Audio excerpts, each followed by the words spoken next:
100 times this camera right back at myself. 100 times. Since, when was it? 2021, I believe.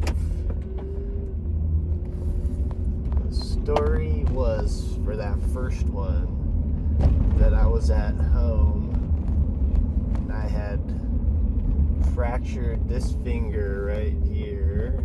You can see there's a nice little scar right there, but we were having tryouts / practice out on a grass court at school on the softball fields, and I dove for a ball on grass, like diving forward, leading with my hands to try, and I popped it up, and then usually indoors your body hits the basketball floor and you kind of push through, and your hand doesn't kind of go into the floor as much as your body absorbs it. But I don't know if I explained that very well, but I don't know, I fucked my finger up that day pretty hard, and it definitely, nothing was bleeding, nothing was coming out of the skin, but it was super deformed. It looked like it had it was dislocated, and just like they make it look in the movies, it looked like if I could just tug it and reset it, it might be okay, which I was taken to the trainer's office. She tried to do it, and it was excruciatingly painful, and she wasn't able to massage it back in or set it back in. And so then they called, the AD drove me, the AD and one of the assistant principals drove me to urgent care. Not an urgent care, it was like a med center where I sat and waited and kind of writhed in pain for about 40 minutes. And as soon as I got in to see somebody and I unwrapped it and the lady saw it, she told me to go to the ER right away, which is super frustrating at that time, because I wish I had just gone straight to the ER, because as I would know, but it would be another, I want to say at least an hour or two before the decision was made to like have surgery on it and reset it and whatnot. But yeah, and at the ER there, they would try and reset it. There was a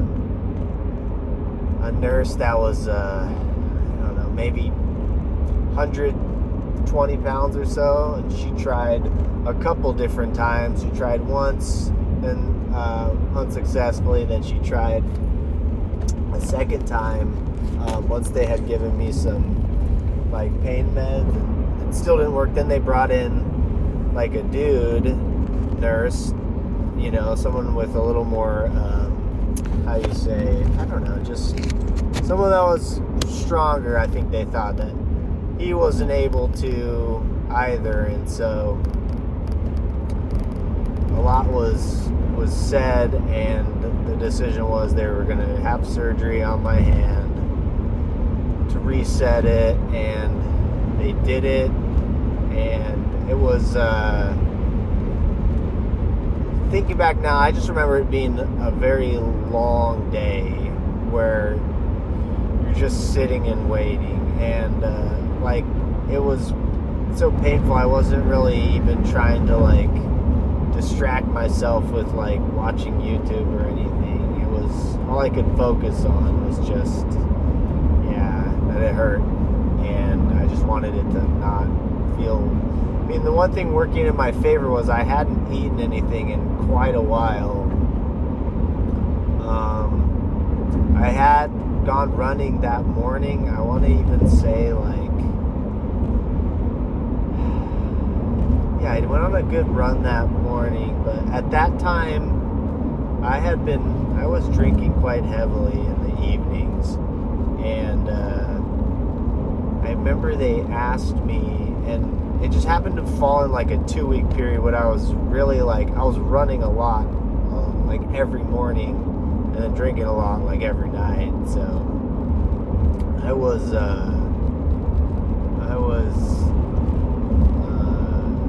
sweating a lot, they said, during surgery, and they were asking me about my alcohol consumption. And honestly, when I was answering them, it was a lot. This is all at my house after work and practice hours, and this is, under control at my own house. I wasn't driving or anything at any times. But remember, that kind of made me have to kind of look at myself and the amount of drinking I was doing at that point. And I believe I took like a month or a month and a half break after the surgery and all the things. Also because they had me on some medication which you can't drink on, or you're really gonna get zonked. And that definitely helped for the first few days, because the pain was pretty bad. It's just your hand. You'd think that it's not gonna hurt that much. You just won't move it and you won't use it and nothing will happen. But yeah, they did surgery and they stitched me back up, and then it was a situation where wherever, it just felt tender, and that if I moved it in the wrong way, it was like a jolt of pain, just because it was always stuck together with stitches, it felt like. And you can just envision and they had a couple pins in there also, but the feeling of the top layers of your skin not being connected really, you could kind of feel it as you move and adjust throughout the day. So there's a few times where I would just kind of sit with it on a pillow. But I remember, I think one time one of my kids fell down or something, so my initial reaction was I popped up to try and go help, and I popped up, meaning I tried to get out of my chair quickly, and I planted with my hurt hand also, and that was excruciating, because then it made my, the bones move a little bit, and that was not fun. So the meds actually definitely really helped. I think I could take one every 4 hours, and for about 2 hours it would be really helpful. Then just slowly the pain would kind of come back, and then the last, I'd say 40 minutes or half hour would be pretty painful again. Not like the day it happened, but and then I went to go get it looked at, I think 5 days after the first surgery, to get a real hand specialist. And the dude actually ended up being someone that I went to, I didn't go to elementary school with him, but I played sports against him here in town. And actually the first guy, the ER doctor that did the surgery on my hand, the first one was a dude that I went to elementary school with. I think we were in the same grade. Yeah, we were. And we're family friends from the same elementary school. So it's just a testament to how small a town it is. But when the hand specialist checked out my hand, he didn't like the way it had been set. And obviously, the surgery had been done by an ER doctor, but not someone that doesn't specialize in surgery on hands. So he said we have to do another one. So lucky me, I got to have a second surgery on my hand. And I want to say it was probably a week later. I think I had 2 surgeries in 11 days, I think I figured out. And so after the second one, it was, my wife dropped me off, then picked me back up. I think I left home and was back in 4 or 5 hours that day. But then again, it was that same pain again, and so I was laid up at home again this time. And I remember that first time I turned the camera on myself and did the first little installment of these podcasts or videos or whatever we call these, self-therapy. There we go. It was one of those days where I was by myself, and my wife was off at work. She wasn't working at home at that day, and so I had the whole house to myself, and I just turned it on myself to just start blabbering and talking to myself, really. And here, about 2 years later, almost 3 years, I've got 2 subscribers. So if anybody's even remotely enjoying, that's cool. But I think I did always, think that more than anything, it's just something that's helped me a little bit. Turn the magnifier on myself, and really, I'm about to be 40 next month, and I really just all the more introspective that I've been in the last year, 2, 3 years, I'm starting to see these slow improvements, and just take more accountability just for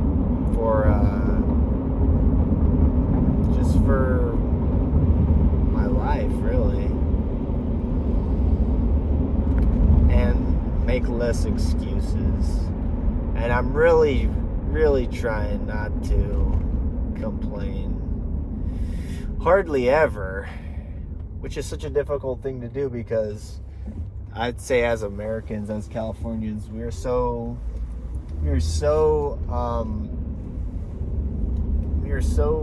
what is the word I'm looking for? We're so programmed to,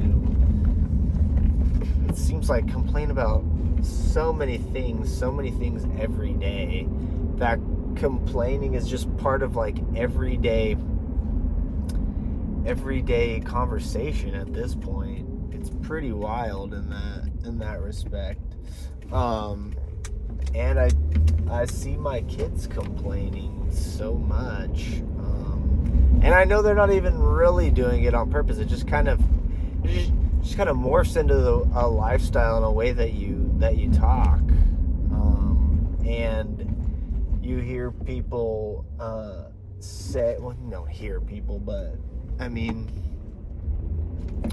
you should be grateful for everything you have, especially living here. And it's hard to remember that sometimes, because you're wrapped up in your own dramatic lifestyle, however dramatic or not dramatic it really is. But it's hard for me, it's hard to remember that. I'm also guilty of always comparing myself to others, and I didn't have to choose this life of working with my brother and my dad, but I did, because I'm typically one that'll choose the path of least resistance. And once again, like I was just saying, I'm so fortunate. I just happen to be part of a family where my brother owns a successful business, and I have the opportunity to work for him and be super flexible with volleyball also. And I try to remember to be super grateful for that, but also what an opportunity I have that I can really what's the word I'm looking for? I can really utilize the situation I have and work more and be a little more almost saw a car accident, oh my gosh, and be a little bit more I can grind more if I want to, and because I'm not a salaried worker, I'm just getting paid by the hour, and I forgot that I can dictate how much I work. And the last few weeks I've been really trying to just grind a little bit more, and in the same token, and spend a little bit less. And I haven't gone to Wendy's in almost 3 weeks or a month, And Wendy's was my little guilty pleasure once a week for sure. And then sometimes I would spiral into having a Mickey D's sesh and, basically eating out 2 or 3 times a week, sometimes 4 and 5. But it's been about one time the last 3 or 4 weeks, and it's been like on the weekends with the family, and it's, that's controllable too. But slowly but surely, if you keep giving yourself credit, you can improve if you just focus and make an effort to, I think.